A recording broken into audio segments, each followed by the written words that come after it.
We got one of the best rivalries in D2 football this week, the Anchor Bone Classic. This is a rivalry that goes back and forth. GV actually has the advantage when it comes to record-wise ever since a trophy has been introduced for this. Now, Ferris did get the better of them last year, but before that, GV had the last 2 years prior to last year. So this is really a very exciting game. This is a game that you have two teams that are some of the best teams in the country. You have obviously the number one team in the country in Ferris State, undefeated right now, and you have GV coming off of a loss to the rival SVSU. That's a top 20 team.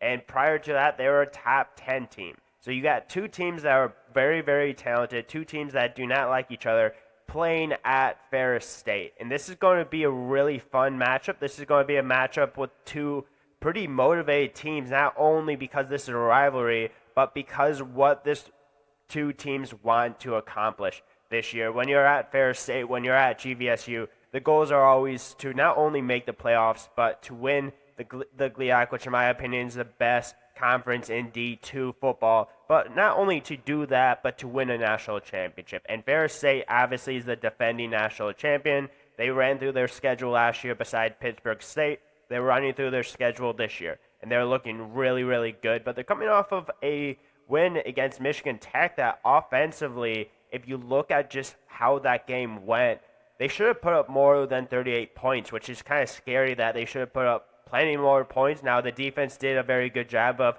forcing turnovers, but they're probably not super excited about how many points they put up last week or just how ineffective they were offensively, at least when they had an opportunity to put up points after 5 interceptions in the first half. And then you obviously have GVSU coming off of a upset loss to SVSU, to your rival.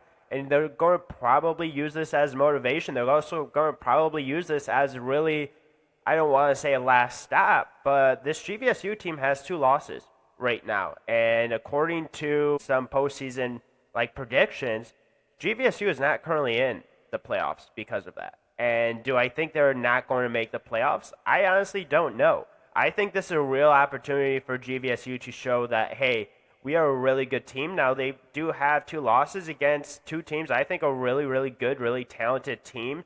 But you're going to have to use that motivation from last week's loss going into this game. And this is a rivalry that I mentioned that has been really tight, has been really competitive. Last year, Ferris pretty much dominated in that game. Years prior, it's been a really competitive game besides that. This Ferris State team has a lot going for it. If you look on paper, I think that this Ferris State team has more talent on paper. I think this Ferris State offensive line is better. I think you've seen Ferris been able to run the ball more effectively. I think that this Ferris offense versus this Grand Valley defense, I trust this Ferris offense a little bit more than Grand Valley. Now, does that mean anything bad about what Grand Valley has? No, absolutely not. This is a very talented offense for GVSU. You have Andrew Schuster. You have a couple other guys that have been really key pieces like Kellen Reed.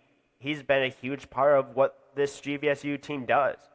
You have Lynn Wechiel, another wide receiver involved. It's really been him and Kellen Reed. You have a couple other guys like Sean Bird that's really up there. And then you'll have Sion Usma Harper. He's been involved running the ball. It's been also, like I was mentioning, a kind of a 2-quarterback, maybe a little bit of a 3-quarterback system. You're going to have a guy and Brady Drogosh that is going to run the ball a little bit more. Andrew Schuster is more of kind of a pocket type quarterback. So when you have Brady Drogosh in the game, Ferris is really going to have to kind of keep an eye on him to not only run the ball, but he is really effective throwing the ball as well. He has done that a few times this year, so that's obviously going to be a little bit of a wrinkle that I would think that GVSU might throw in this game, because if he's going to be solely running the ball, you're going to see Ferris going to be really aggressive towards that. But this is a Ferris State defense that is aggressive in itself. They are going to hit you hard. They're going to get everyone to the ball. They're going to make you make mistakes. And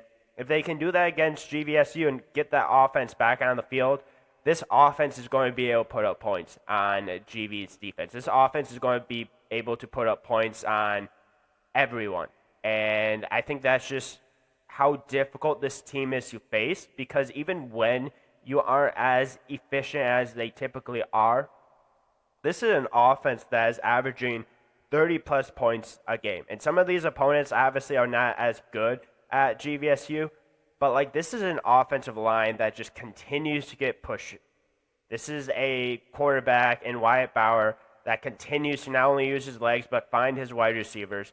This is just a system that works. And this is why Tony Anise and Ferris State has been so good and so effective under his helm the last couple of years, is because they have so much when it comes to offensively that like you need to be able to score on this defense. And if you want to talk about how good this offense is, the defense isn't getting talked enough about. This is a defense that is making teams score less than 15 points a game.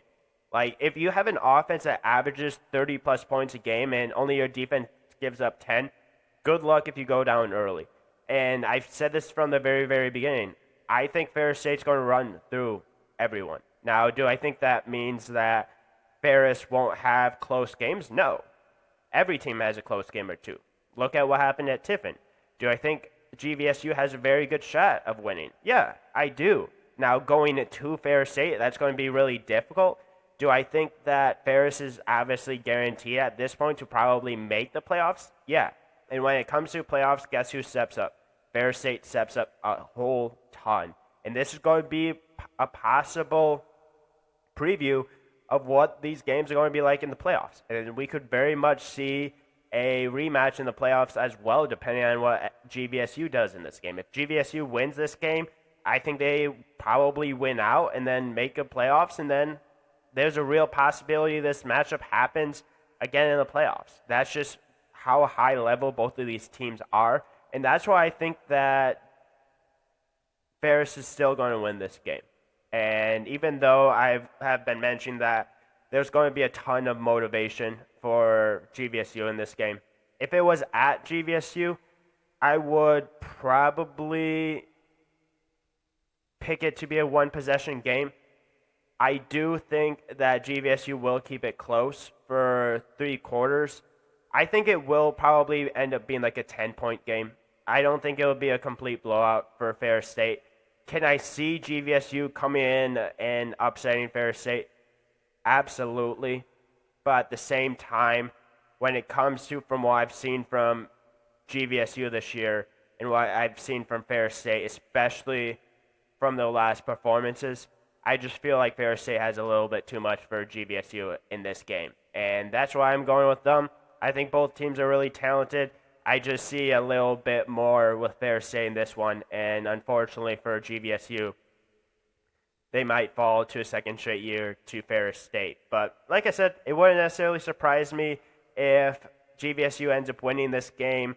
It's a rivalry game. You never know what happens. You can have teams completely upset teams at any point. It's going to be 2 teams that don't like each other very much. It's going to be 2 teams that are very talented. It's going to be 2 teams that are throwing haymakers at each other. And it's about who's going to be the one left standing at the end of the night.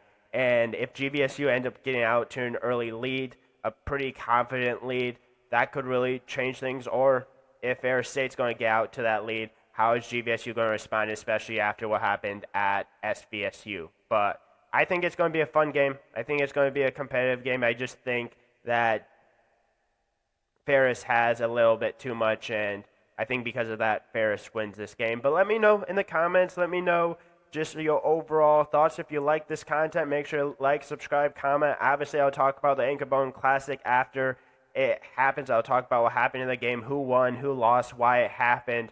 But yeah, I think Ferris State's going to win this game, and I think they're going to be walking out undefeated and really wondering what's the next steps to win the GLIAC, and that is just handling business going forward. And I think GVSU is going to be perfectly fine, even if they lose this game. But yeah, thanks for everyone for tuning in. Make sure to tune in to the recap of this game as well.